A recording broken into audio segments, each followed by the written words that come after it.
Welcome back, Jazz. We're at episode number 9, Digital Governance and Compliance.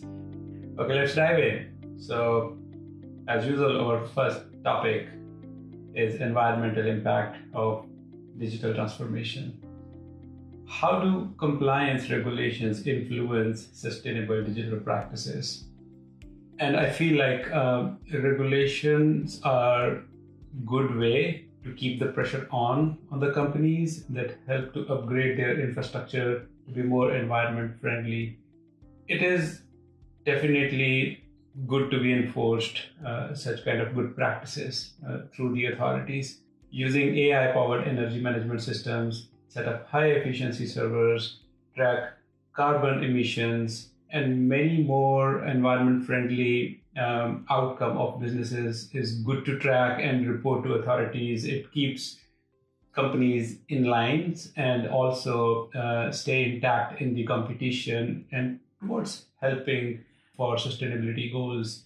Even where I live in the state of California in US, California is very tough state when it comes to environment friendly regulations.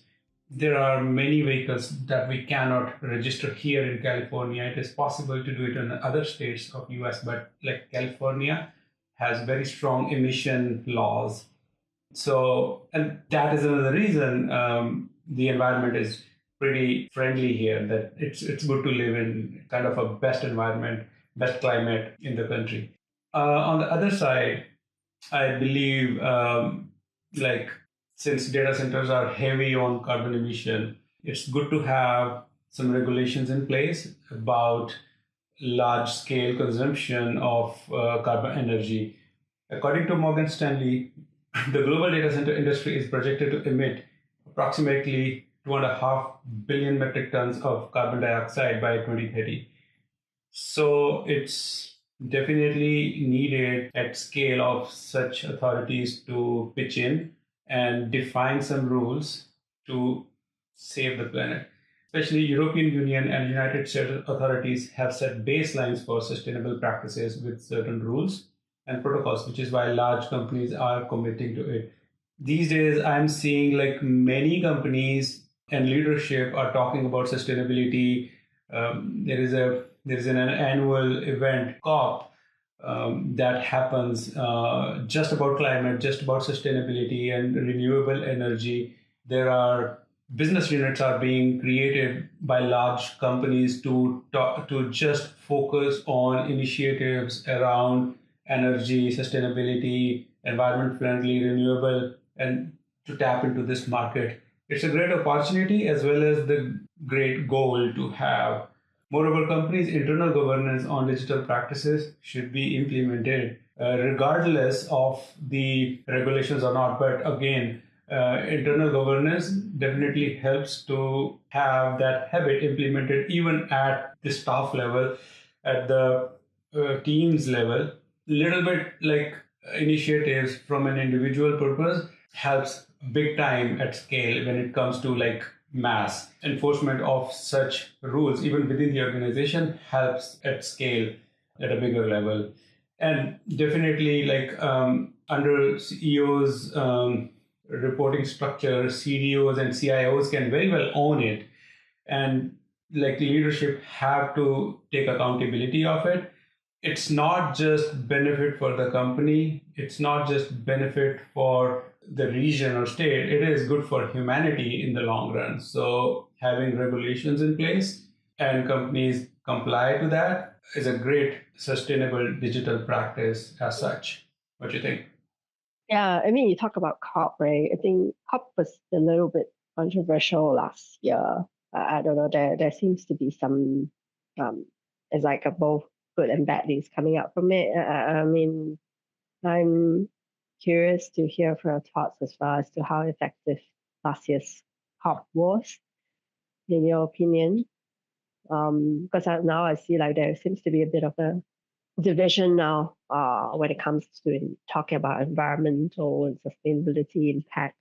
Although people, as a whole, I think collectively do agree that it is important. We need to do everything we can to save the world that we're living in, the land that we're all occupants of, that the approach of doing it, I think not necessarily aligned. That's what I'm seeing. What do you think? Absolutely. That alignment is necessary.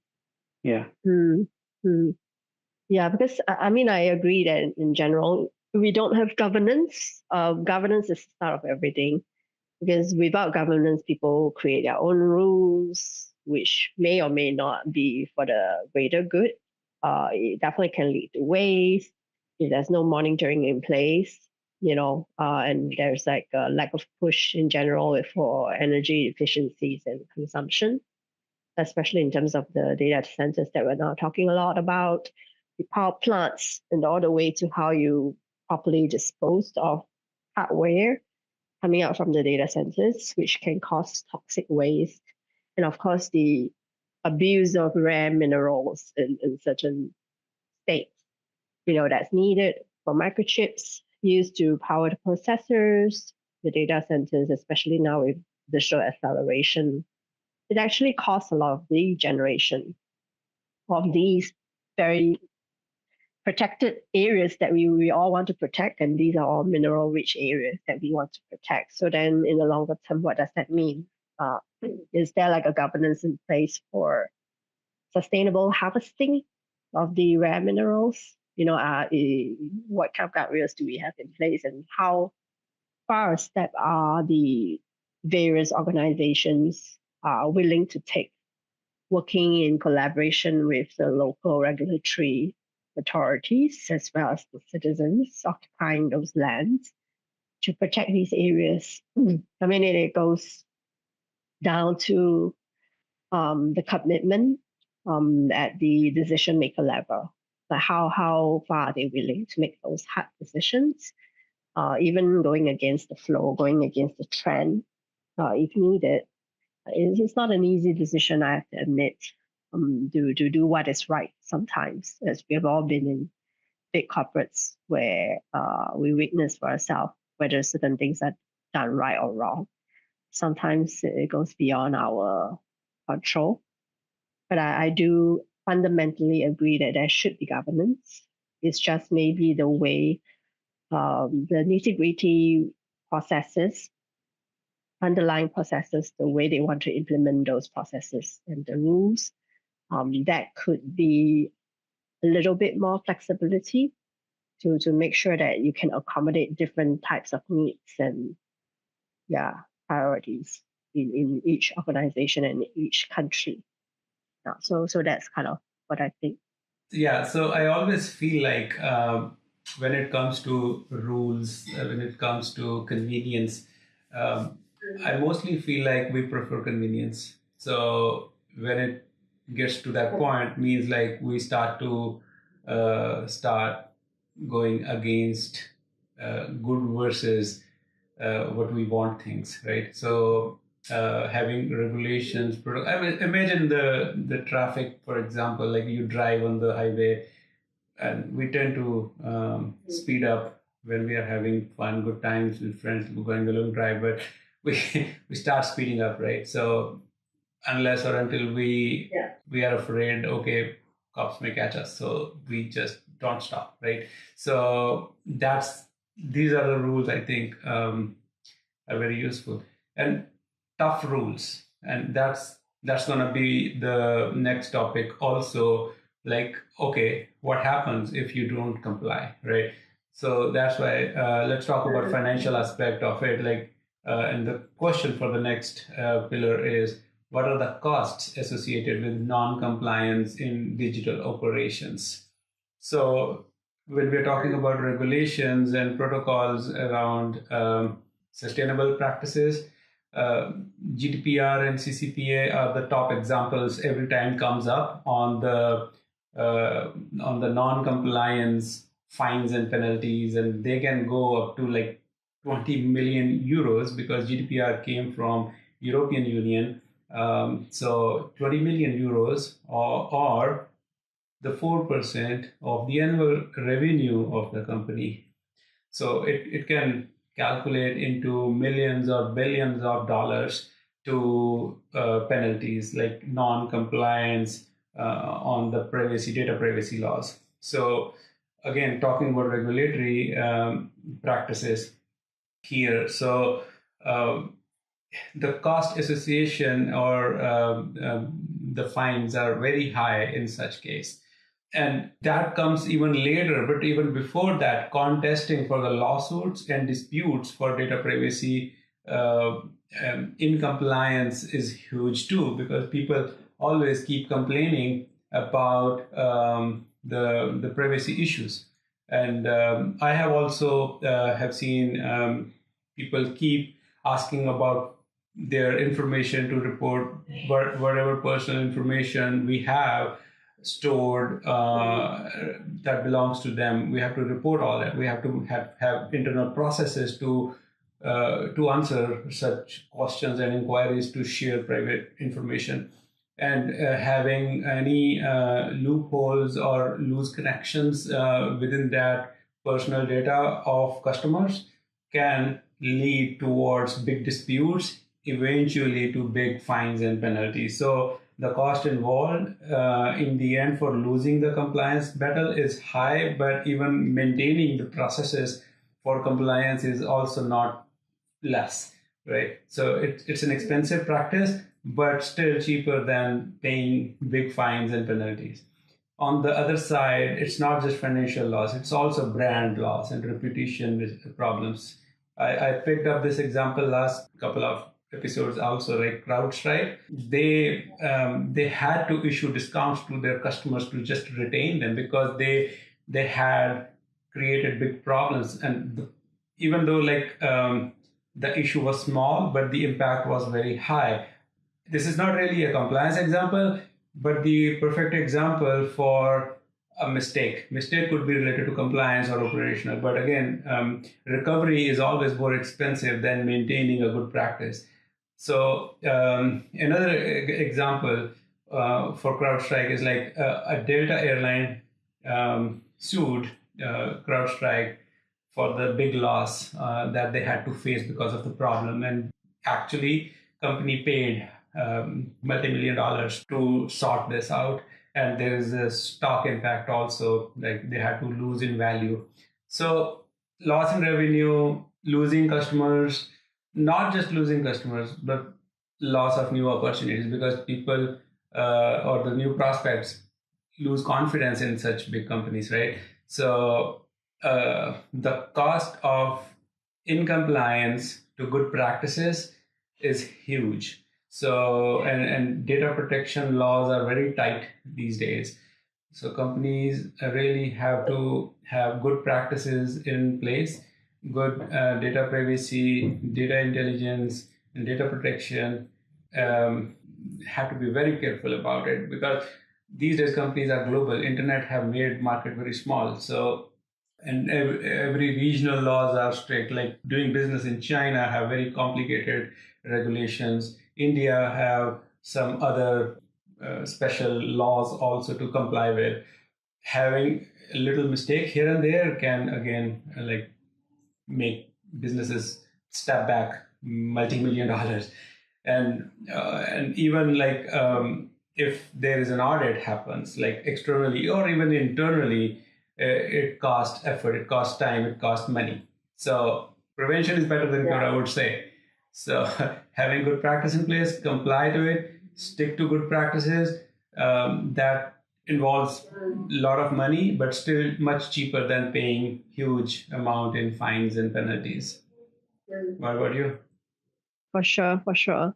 I mean, like there are a few recent cases involving the banking and finance sector here.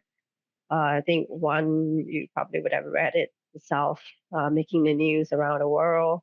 It's like a global bank who made a huge boo-boo in miscrediting funds to customers' accounts, and almost losing a huge sum of money. And the worst part is that it actually went through two employees undetected, and then it took a third one to actually detect it. Of course, when it comes to things like that, banks, they have a lot of compliance and regulation and governance. In fact, sometimes I wonder if it's the whole thing getting a little bit convoluted. And why I say that is because I've been through the experience myself being inside the organization before, and also looking at compliance from a marketing perspective at some point.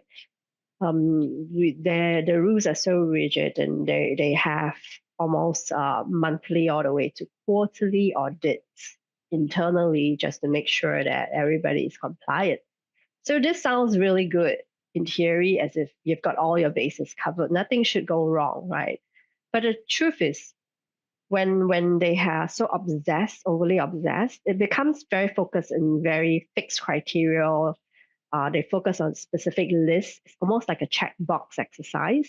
And then everybody just makes sure that they're checking off these specific areas. But whatever other areas, they might not pay too much attention to it because it's not part of the criteria. So that's kind of how people have been brought to think. As humans, we sometimes box ourselves into following processes, because on a day-to-day basis, you're so bogged down by other things. You say, okay, I just want to get this done, make sure that I'm compliant for this month or this quarter, get it over with.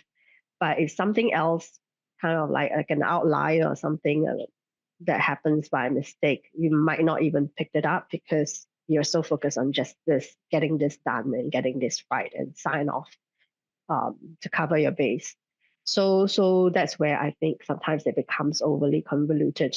But rather, I think maybe they need to periodically revisit these rules, this checklist, this governance procedures, make sure that it is still keeping pace with regulations, it's still following the right processes, or do they actually need to refresh some of these checks and balances?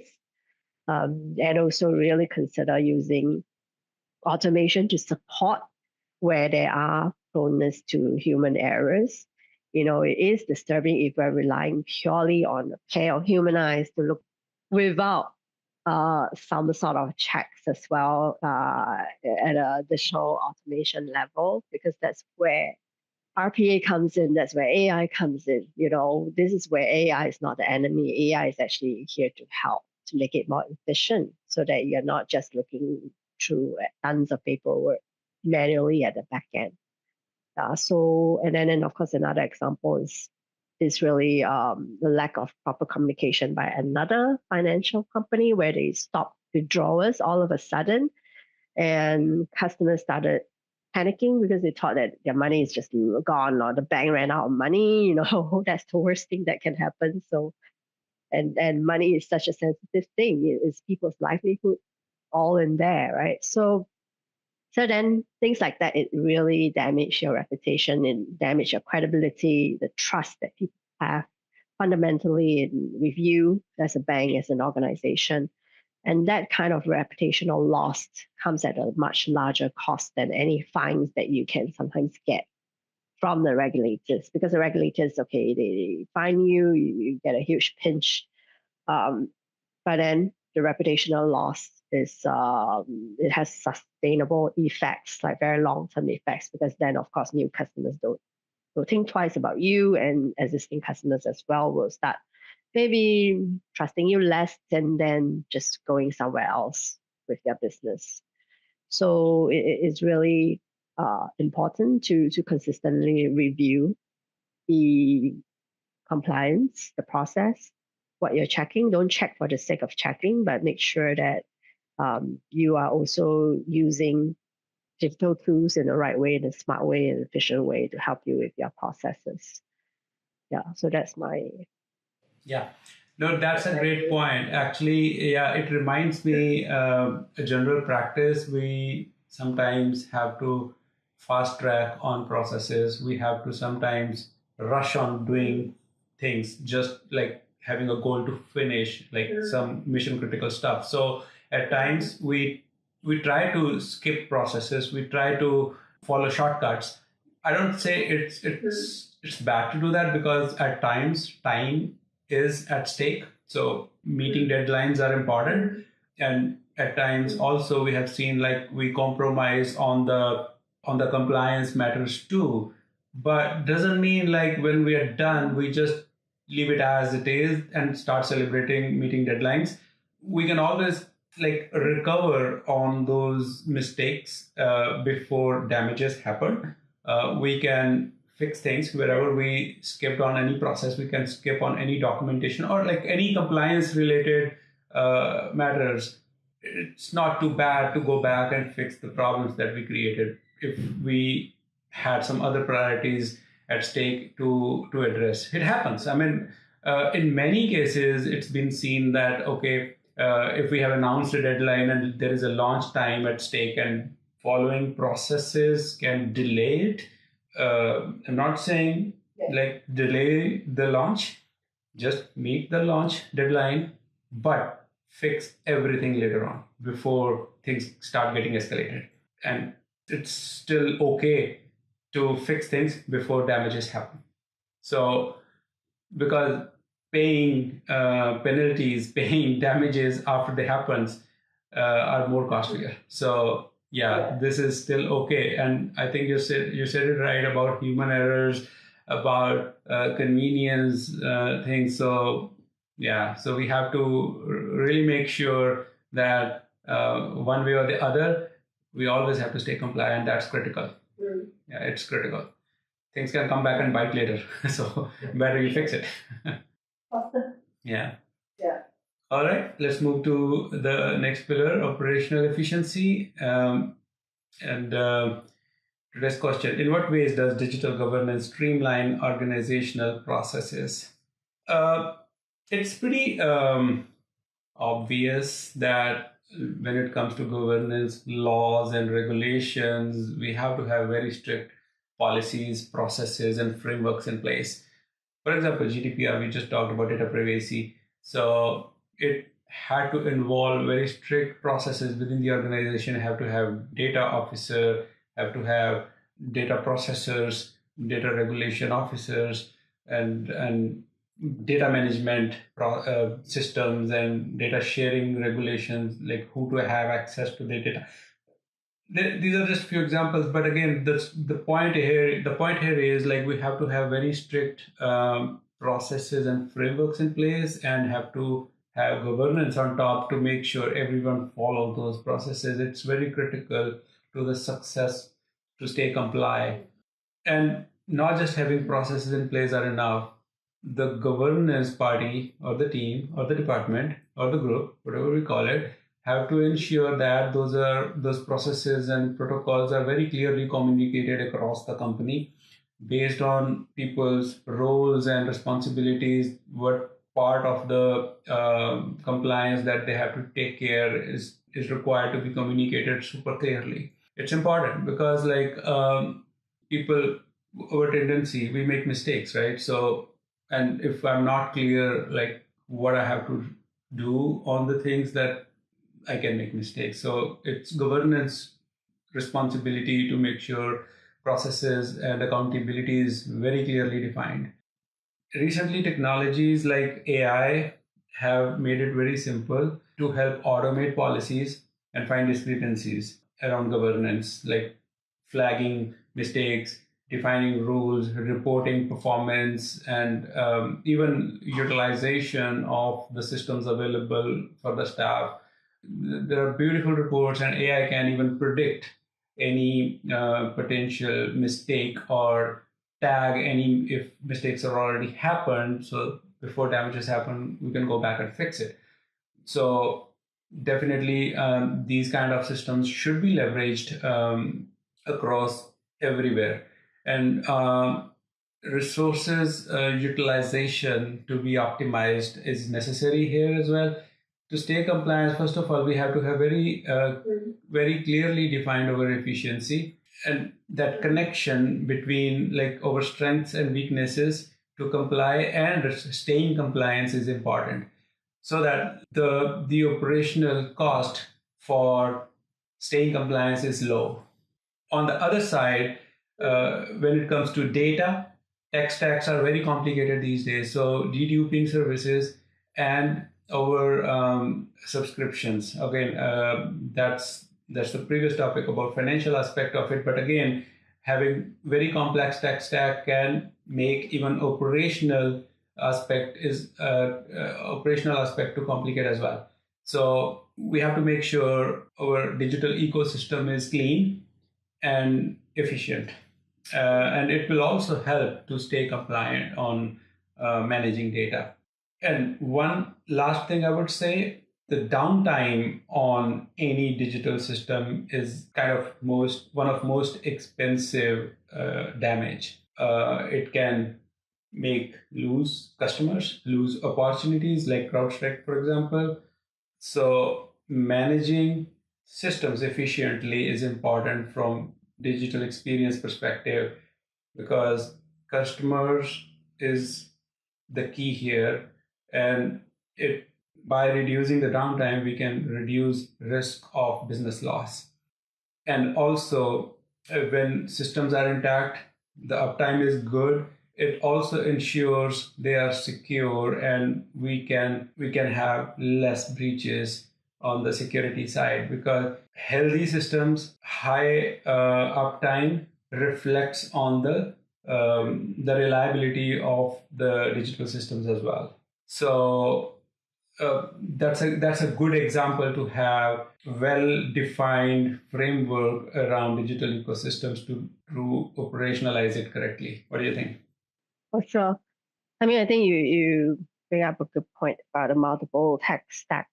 Because the more from different vendors, of course, you can say that sometimes it can be riskier, because you kind of need to see how they all have their own data protection policy, management policy, and how that's being integrated, how that's complementary with each other and with your core system and your core policy of handling and managing, storing, retaining, and even disposing data that way, right? To make sure that it all syncs. And usually it's all hidden behind like stacks and stacks of terms and conditions and legal documents that nobody really bothered to read until something breaks, and then they try to point fingers or they try to find somebody to blame, and that's where they start going through it for the first time. So I guess for cases like that, I think it helps now with the AI documentation or smart AI, which save people a lot of trouble reading through huge documents. They can actually extract summaries of the essence of what these mean to them from an organizational risk and operational risk perspective, and then be able to quickly identify across all the different vendors what they should watch out for, and then how then they can integrate these better into their overarching organizational policy. And of course, coming back to the financial case that I talked about just now, from an operational perspective, they said that the funds didn't go through. They managed to stop it halfway. Probably was stuck with an intermediary or something. But then you imagine if the transfer went through, what would happen? Like, were they gonna freeze the customer's account? In order to withdraw the money? Can you imagine if the customer happened to check it, and then they see a huge sum, and then after that it's gone, and then they realize that their account is just being frozen suddenly? What that means to them? Then that means there's a lot to do with their operational efficiency as well. What is the protocol when things like that happen? Do they even have one? So these are all part and parcel of making sure that operationally you're ready in terms of a governance perspective, especially when it comes to these digital platforms. And I talked about the use of AI helping with efficiency. But I also want to highlight equally important is when we consider the use of AI as well as what we call agentic workflows, which is going to be a very big buzzword that everybody will be talking about soon. I think governance and compliance is even more critical where we're using these workflows to make sure that there's no hallucination, there's no biasness in the workflows, the decisioning making, as well as in your data sets. Because once these workflows are in full motion, it can actually be harder to stop it. without disrupting your entire workflow. It's not like you just press a button somewhere. But I see it more as a domino effect where once it starts, it's really hard to stop it without disrupting everything else. So then what would be your plan for such a thing, for such a scenario? I think it's also important to think about that. And then looking at the ownership as well involved, the people involved in the workflow, there has to be a maker and checker in place. Some people say with that, you don't need maker checkers anymore. I disagree. I think it's even more important to have those roles in place, and those roles need to be very clear about the defining logic of AI, like what is it based on, and what are the guardrails to test all the different scenarios before you launch it. What are the outputs coming out from it, and what are the boundaries that you want to set. So I think the maker checker role needs to be somebody that is informed, somebody who understands how it works. And then, because it's only then that they know how often they should review the workflows, the processes, the logic, and then how often they should revisit this to refresh it. It's not you just deploy and let it run forever. I mean, there's no such things, as we all know by now. Yeah. I like the example, ownership, maker, checker. It's like a RACI metrics that has to be defined on like processes around governance. Having a governance with the right delegation of these roles across the organization is critical to define like the guardrails and rules around it. Yeah, that's a good one. Yeah, for sure. Sure. Okay, let's move over to customer experience now. The question for today: how does compliance with digital standards enhance customer confidence? We're talking about governance and having customer experience relationship with governance is the key here. I was reading a report the other day about Cisco customers don't trust the company a lot. According to the survey, 76% of the customers in that sample said they wouldn't buy Cisco products. Cisco is not a small company. It's very successful. It's huge. It runs like almost the internet on their routers, but 76% is huge. I don't know what segment they surveyed and what product those customers have. I don't want to question the accuracy of that survey, but again, whatever the report says, 76% is majority of the customers don't want to buy Cisco products. It does raise big questions about the customer experience of whatever segment it is, right? So that is important to have digital standards in such case to build trust with customers.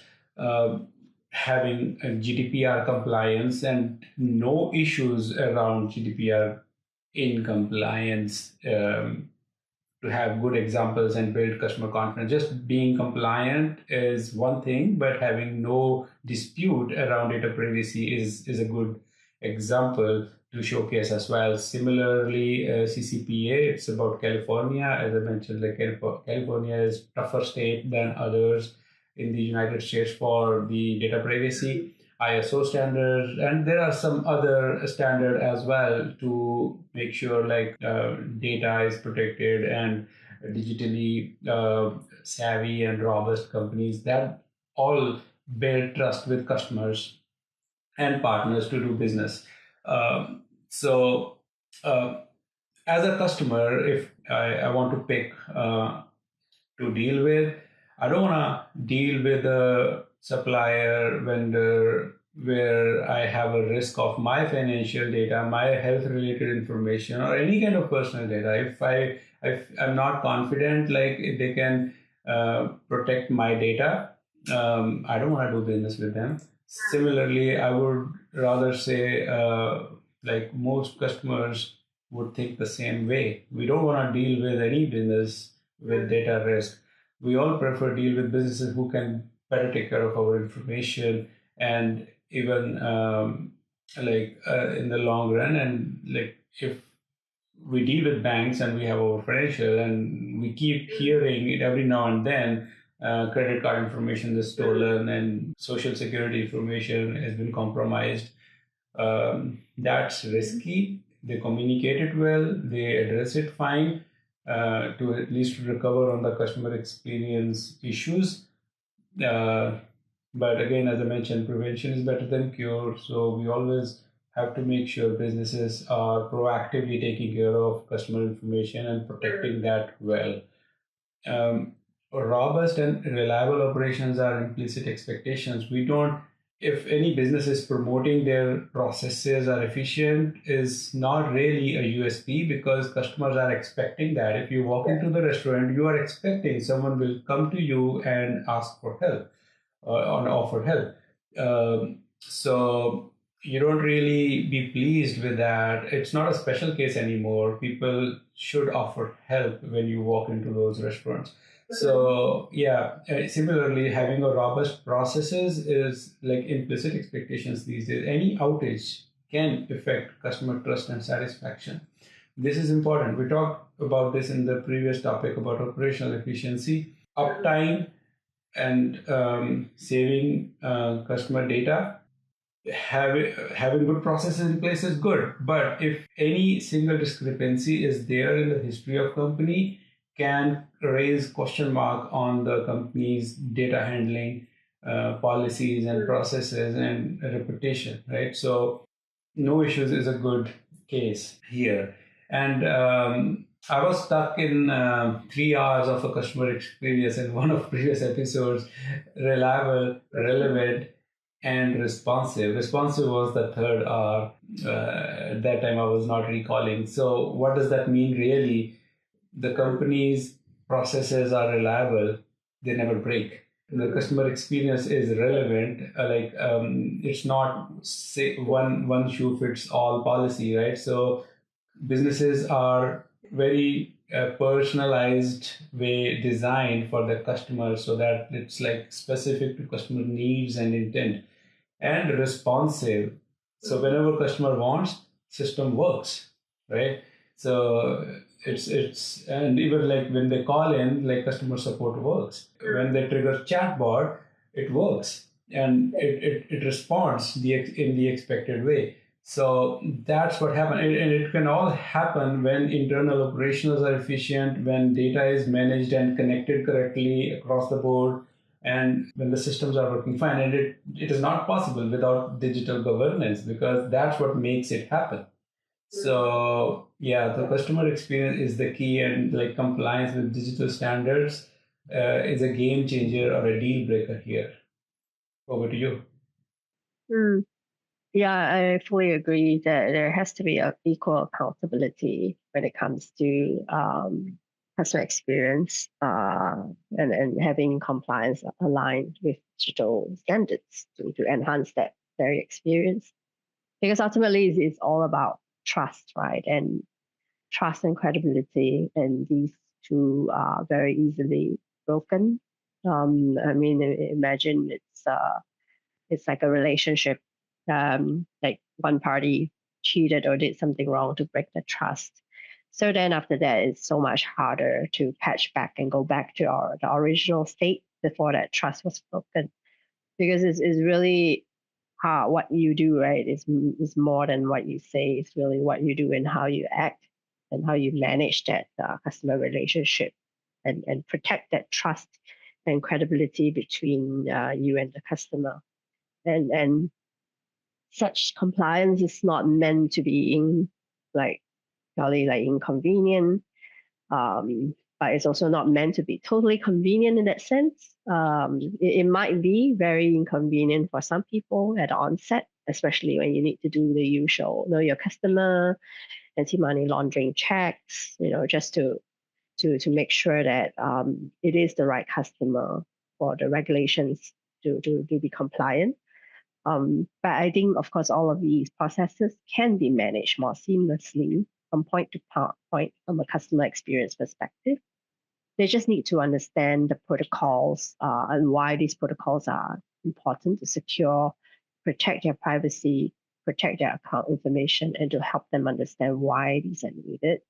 And it's more important to educate them and share this transparently with them more important than just keeping the steps for convenience sake, just because you want to check off the customer experience checkbox. Because that ultimately is part of building and maintaining trust with your customers, or even before they become your customer.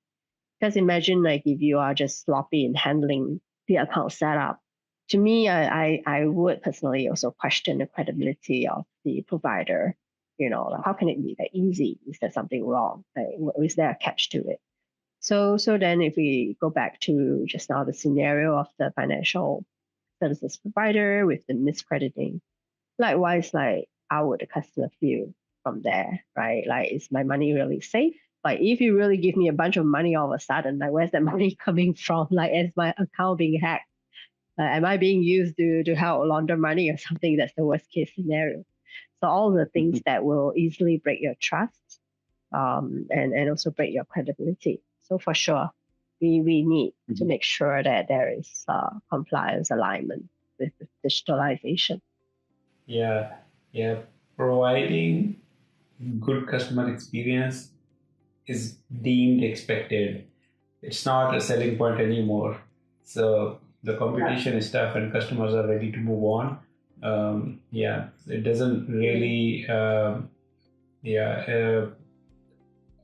fancy KPI anymore. It is implicit. Like, it is definitely a base requirement that customer expect these days, like relevant and personalized information.